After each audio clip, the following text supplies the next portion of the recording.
दमन जिला पंचायत के नवनियुक्त अध्यक्ष और उपाध्यक्ष का भाजपा कार्यालय में भव्य स्वागत। दमन जिला पंचायत के नवनियुक्त अध्यक्ष श्री धर्म पटेल और उपाध्यक्ष श्रीमती रीनाबेन पटेल का भाजपा प्रदेश कार्यालय दमन में आज बड़े उत्साह और गर्मजोशी के साथ स्वागत किया गया।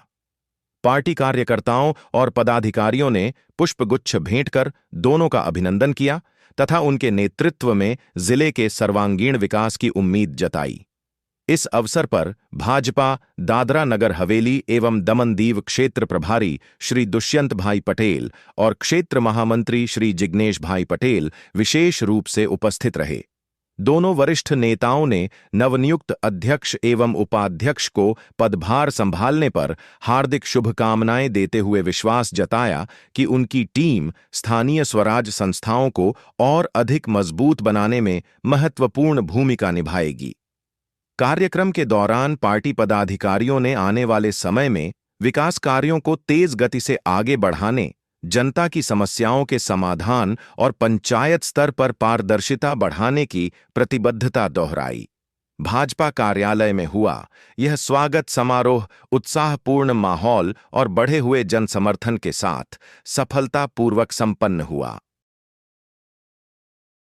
भारत माता की जय, भारत माता की जय, भारत माता की जय। जी, सबसे पहले तो मैं जिला पंचायत प्रमुख और उप प्रमुख को ढेर सारी शुभकामनाएं देता हूं।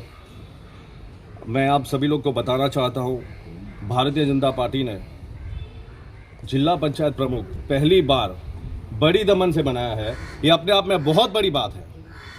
मैं दोनों से उम्मीद रखता हूं कि वो जनता के बीच जाकर जनता का काम करे, सभी लोग को साथ में लेकर चले और माननीय प्रधानमंत्री नरेंद्र मोदी जी के द्वारा और माननीय प्रशासक प्रफुल्ल पटेल सर जी के द्वारा जो लोगों के कल्याण के बारे में जो योजनाएं हैं उसे घर घर तक और जन जन तक पहुंचाए, ऐसी मैं आशा रखता हूं। धन्यवाद।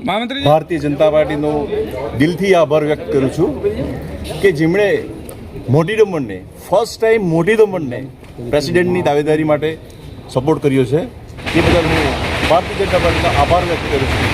અહીં ઉપસ્થિત મારા પ્રદેશના પ્રભારી દુષ્યંતભાઈ પટેલ, મારા જિલ્લા પંચાયતના મેમ્બર્સો, જિલ્લા પંચાયતના તમામ સ્ટાઇલના મેમ્બર્સો અને મારી દમણની જનતાનો ખૂબ ખૂબ આભાર વ્યક્ત કરું છું।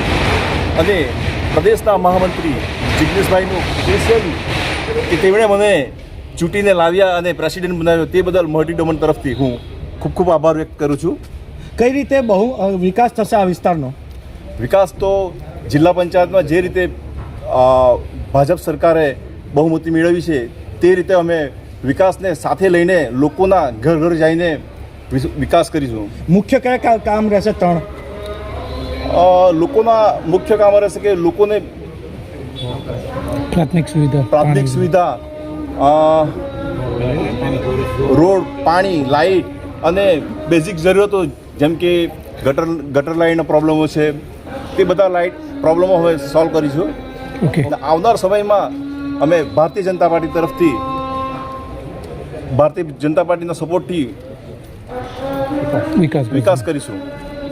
અમારા સંગઠન ભારતીય જનતા પાર્ટીનો ખૂબ ખૂબ આભાર વ્યક્ત કરું છું કે જેમણે અમારું નામ આપી અમને જે દાવેદારી આપી છે હમણાં ઉપપ્રમુખ માટે એ અમે સારી રીતના નિભાવશું અને આપણા પ્રશાસક શ્રી પ્રફુલ્લભાઈ પટેલજીના નેતૃત્વ હેઠળ જે પણ કાર્ય હશે એ અમે સાથે મળીને જિલ્લા પંચાયતની ટીમ છે આપણી અને સભ્ય બધા છે બધા મળીને આપણે દમણનો વિકાસ ઓલરેડી બહુ સરસ થઈ રહ્યો છે, એમાં આપણે સરસ એવો વિકાસ કરીશું બધા મળીને। ભારત માતા की जय। आज रोज દમણ જિલ્લા પંચાયતના પ્રમુખ અને ઉપપ્રમુખના નામોની આજે વરણીનો સમય આવી ગયો છે। ભારતીય જનતા પાર્ટી સંગઠનની ટીમે જિલ્લા પંચાયતના પ્રમુખ તરીકે પટેલ ધરમભાઈ અને બાઉભાઈ અને ઉપપ્રમુખ તરીકે પટેલ રીનાબેનને નક્કી કરવામાં આવ્યા છે। ભારતીય જનતા પાર્ટીના સંગઠન અને આમ જોવા જઈએ તો 15 સીટો એ ભારતીય જનતા પાર્ટી જીતી છે, ત્યારે ઓપોઝિશનનો કોઈ અહીંયા આગળ અવકાશ રહેતો નથી અને પાર્ટીએ સંગઠનને વ્હીપ દ્વારા જે ચૂંટાયેલા પ્રતિનિધિ છે એ પૈકી આ નામ આપવામાં આવ્યું છે. પ્રથમ વખત મોટી દમણમાંથી જે પ્રમુખ પદ આપવામાં આવ્યું છે એ વિશેષ કરીને ખૂબ અભિનંદનને પાત્ર છે. અને 15 સભ્યોને હું હૃદયપૂર્વકની શુભેચ્છા પાઠવું છું. આવનારા દિવસોની અંદર વિવિધ કમિટીઓનું પણ નામને ફૂલફિલ થશે, પણ હું માનું છું એ અઠવાડિયા પછી એ બધા નામોની પણ જાહેરાત આવનારા દિવસોમાં થશે. ફરીથી ખૂબ મોટી સંખ્યામાં દમણના લોકોએ જે ચૂંટણીમાં ભાગ લઈને જે સહકાર આપ્યો છે અને વિશ્વાસ જે મૂક્યો છે એ ખરેખર અભિનંદનને પાત્ર છે.